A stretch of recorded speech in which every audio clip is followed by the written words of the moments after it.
Welcome back to the channel, everybody. So we decided that we've been just showing some of the past stuff, and we still got old footage that we still need to upload to YouTube. So you're going to see some more videos still from Colorado and on our way back to where we're at right now. But we wanted to give you an update to where we're at and what it is we're doing. So as of right now, what is today's date? The Friday, the 9th of October. We're in Smyrna, however the hell you say it, Tennessee. How do you say that? I think I just call it Smyrna. And by the way, I do drive. As you can see, he is behind the wheel, not me this time. But our update is we are working at Amazon CamperForce. And if you don't know what that is, you can go ahead and YouTube the videos of that. But basically, it's for seasonal work. Just for a little bit. We could opt to do just peak season, or we got here a little bit early. We've been in Tennessee since mid-September. Actually, it was early September because it was right after the Taylor stuff, and then we were still there in Arkansas. So anyways, long story short, we've been here for right about a month. We started September 20th. That's when we started, but we traveled through Memphis and over here a little bit, stayed at an awesome RV park, which is going to be a video that we're going to be putting out as well. But anyways, we're here and we're on our way to work right now because we're doing what they call VET, or VET. There's two different types of things that you can work. So you have your regular work days, which is 10-hour work days, and then you can do VET or you can do MET, which is mandatory extra time is MET, and VET is volunteer extra time. And that's what we're doing right now. We're going in just for 5 hours. Only the seasonal employees have that option. The full-time employees can still do a VET, but they have to do a full 10-hour shift. We can either pick from 07 to 12:30 or 12:30 to 5:30, which is what we're doing because we get a chance to sleep in. And then that actually is overtime, so you get time and a half for that. We're not doing this because we need the money to survive. We can survive, you know, and meagerly still off our retirements. We're still enjoying what we're doing, but we have some upcoming things that we want to purchase. In order to do that, we need to actually work a little extra. So that's why we're only doing it for 3 months. And there's more into that when we do our recap of CamperForce, then we'll tell you everything else. But you can get the gist of it if you just go to YouTube and type in CamperForce. You can get the gist of certain things. I would probably watch the ones from 2019 and now, because it gives more of what CamperForce is like now. And this is what we're doing seasonally is 14 weeks only. So we figured as retired military, we can handle anything for 14 weeks. It's less than a deployment. Yeah, absolutely less than a deployment. The work is what it is. It's monotonous labor. It's just stupid. That's what I think. They'll call you an Amazombie.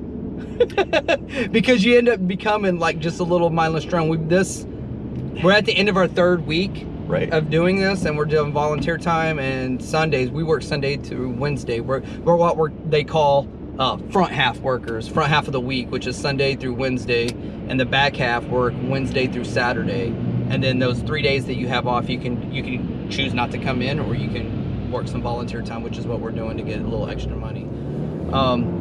And maybe we should tell them exactly why CamperForce is different than regular Amazon Force.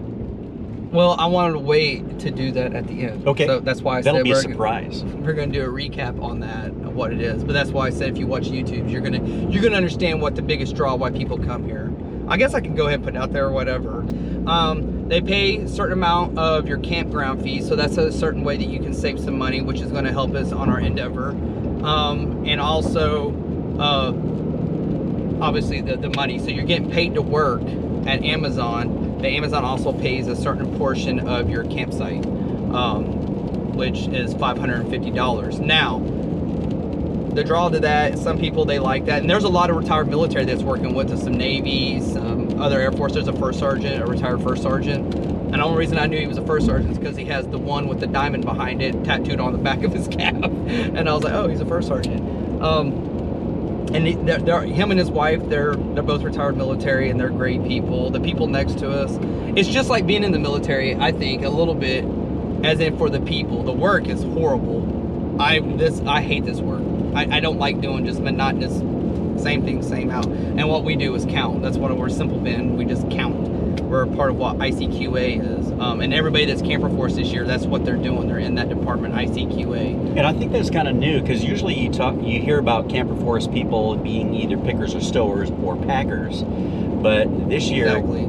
at our location, is all ICQA, which is Inventory Control Quality Assurance. Which makes no sense to me, and the reason it doesn't is because when you actually go on to apply, which we're going to talk about that here in a second, they ask you what you would like to do, and we both picked pickers because we wanted to walk. We were going to use that as our way to lose weight some, you know. So now we're not. And now we're stationary for the most part, so we're still going to be fluffy. Because we still love our groceries and beer. And this job makes you want to drink more beer. But this is a long process. So pretty much so you have CamperForce that is you have early CamperForce, which is what we are, that goes all the way through peak. And peak season is basically Black Friday. They actually started around beginning of November, but it's for the peak season when people are gearing up for Christmas, you know, the holiday season, to purchase stuff.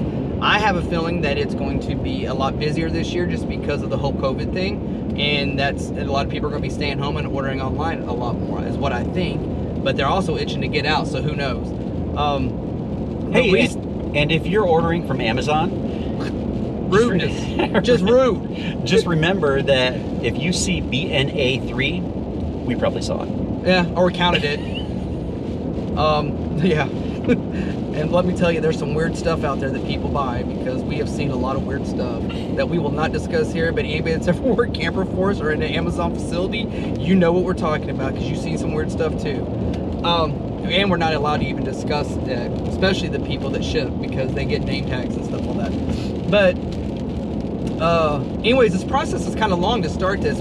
We actually started this process at the beginning of the year in 2020, not too long after I got back from my last deployment before I retired, and we were still in Alamogordo, New Mexico. That's when we applied. Now, the way that Amazon works is that for CamperForce, when they put the release out, which facilities, which fulfillment centers, as they call them, are going to be doing the CamperForce this year, they send it out, but they only allow the returners. So if you're a brand new, which we are, this is our first year doing CamperForce, we don't get to pick from the facilities which fulfillment centers. They have some in Texas and Oregon, Pennsylvania, Phoenix, Kentucky, and then here. Kentucky. There's a lot. They're everywhere, and they alternate sometimes. Some people are steady doing it every year, but I know, like they said, Chattanooga was open last year for CamperForce, but it's not this year, or it already fulfilled. But anyways, back to what I was saying. I digress from that. They allow the returners to CamperForce. They get first dibs, so they get notice a week prior to anybody else, and they can go in and select where they want to go. So we had to wait like the rest of the peasants, is what I say. The rest of the peasants, the commoners, the common folk, we had to wait, but we still got the spot that we wanted. So that's not too much of a big deal. So that happened around, I want to say February, beginning of February, middle February, when we actually got to go in and select. After we already applied, and then we had got to go select our place that we wanted to work. And then you don't hear anything. We didn't hear anything. So COVID hit, and then we didn't hear anything for, you know, months or a few months, and we thought that it wasn't going to happen because of the whole COVID thing. Well, then April hit while we were still in lockdown. That was when we were in Tinker Air Force Base. We were there, and that's when we had to do our virtual new hire event, which was like, they basically give you you had to watch this video, you had to log in. Since how we're traveling together, he had his own link and I have my own link, but he could actually piggyback, like we could. So I think we also had our names on each other's applications. Yeah, as someone who's traveling with us, so it was easier for us to do it that way. So we just had to watch it one time, and it was about 10 minutes. And then you don't hear nothing else. You don't hear anything for the longest time. So then you fast forward to August, and it was like right before we left Colorado Springs. That's when it was beginning of August, and that's when they're like, oh, where are you at, basically? Okay, this is where we're at. Well, now you got to go take your urinalysis test, basically. Your drug test. So they find out where you're at by your zip code, and they're like, okay, this is where you go to do that. So we went and fashioned like any other one. I couldn't pee right away. Then did it that day. So it was that Monday, and I didn't go until that Tuesday. And then you don't hear nothing else. We were already in Tennessee when we got our schedule. So we were already in Tennessee for like a day or two before we actually figured out. We knew the gist because based on the place that you select, that tells you the dates that they want you there. And ours actually fluctuated, what, by 2 days? Right. It fluctuated 2 days to the right. So we had to adjust our campground where we're staying at. But anyway, that's us, and that's where we're at in a nutshell. We're probably going to have to edit some of this because it's a little too long, because I didn't want this to be a big, long video. But the nature of this, we're at the end, we're going to do a recap. And the reason we wanted to tell you all about the Amazon CamperForce and what it is we're doing, for one, if any of y'all are retiring, and it's a good way to offset some of your retirement, because you do get used to it, a certain amount of money, and then it goes away, which is not a bad thing if you prepared. We still got bills. I still got some debt. You have a little bit of debt, certain things, but it's nothing we can't manage. It just helps us out in different ways. It's not, you're not going to get rich at Amazon. The people are great. I've not met one rude person, I don't think, whether it be CamperForce like us, or it be what they call the blue badgers. You almost get a line badge. Like anybody that's worked flight, like, you know, you get a line badge. It's kind of like that, and that's how you scan in to get through the turnstile and everything. But we just want to give you an update of where we're at and what we're doing. Then we're going to do a whole recap at the end of this to tell you what it was like to actually work in that. And it's fast paced, unless you're ICQA like us, and then it's slow paced. You're just counting. But and it's weird if you've never been in a facility. I don't know how to explain it. But I can't wait to actually give you a rundown of the facility and how large it is, and so we can get the square footage and all that stuff. But what it's like to do all this stuff in COVID, having to wear a mask, because we have to wear this mask the whole time that we're there. They do have things in place, and I will tell you about that. So after you scan your badge, you get through the turnstile so you can actually get in the facility. You have to go through this maze of stuff, and then you have to stop, and there's this thing that checks your temperature. They do have COVID cases that have randomly popped up.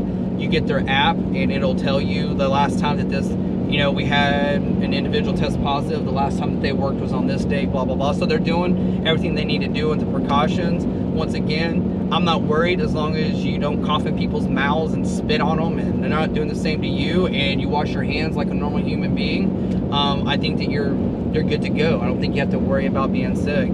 And they got hand sanitizer everywhere. And they're constantly cleaning the bathrooms too because of COVID, because I brought that up. Yeah, and I'll actually say this, working here, nothing against the people that are working at Amazon, nothing at all. I mean, I think it's a good way to provide for your family. I'm not saying anything about it, but after being in the military and the structure and the stuff that you have there, you kind of miss it a little bit when you go work something like this. It's a little bit different, but one thing I do like about Amazon over the military, that if you work over 40 hours, they compensate you for it. You're going to get time and a half. I just wish you could wear earphones. That is a drawback. I mean, it's there, it's monotonous work. If you could listen to music or something, it would make it, but you can't. You can have your phones, but you can't really be on them unless it's an emergency. And that's new for this year, because they never allowed phones in the facility at all until the whole COVID thing, is because they want people to be able to actually use that to punch themselves in. Oh yeah, you have to be logged in. Yeah. And we're going to give that in a recap, because this video is actually getting long. I'm looking at the phone right now, and we're running close to 14 minutes right now. So is there any final words that you have? I'm just not going to let Dan talk. I'm going to do all the talking. That's what we do. No, the distance from where we are in the campground is about 20-minute drive. It's about 18 miles. And we're maybe 2-3 miles away from the interstate. And then when we get off the interstate, is what, another mile after that? So, to get to... So it's easy in and easy out. We're staying in Smyrna, but the fulfillment center that we're working in is in Murfreesboro, Tennessee. Which is south, which is good because traffic seems to be heavier the opposite way of our shift changes, which is good for us. Except last night when I was coming back from my first vet, you didn't work. I stayed, and I worked here, stayed 5 hours, and there was a wreck, and it was pretty horrendous. I hope everybody was good on I-24. Hope nobody was injured. But anyways, we're going to sign off here because we're starting to go into what I call the Amazon land. The Amazon land where people drive crazy. Anyways, we'll see you. There will still be a video. Oh, quick update though. On top of this, we are going to be putting, while we're here we're working long hours, it's kind of hard to edit, so that's why we switched. We're going to start dropping videos on Sunday. This one's going to come out before. You're probably going to get this one really quick, probably tonight when we get home, so we can upload it. We're going to do very little editing to it, and then we're going to upload it. But we will still produce a video on Sundays. That's when we're going to start uploading them. So please tell your friends. Don't forget to like and subscribe. It seems like we keep fluctuating with subscribers, so thanks to everybody that's, you know, stood by, sticking with us through all our nonsense. And also give us a comment of what you'd like to see us or have us do or talk about. Yeah, we're not going to talk about the weird stuff we see. No. We do that back and forth when we send pictures back and forth. We can do that privately. we send pictures back and forth about what it is that we see, and it helps break up the day, and at least I get to laugh at some of the odd stuff that's there. But anyways, y'all have a great day. Stay safe out there during COVID. Enjoy your holiday season. Hopefully the kids get to trick or treat. I don't know what's going to happen during the whole COVID thing, but we'll talk to y'all soon. Bye.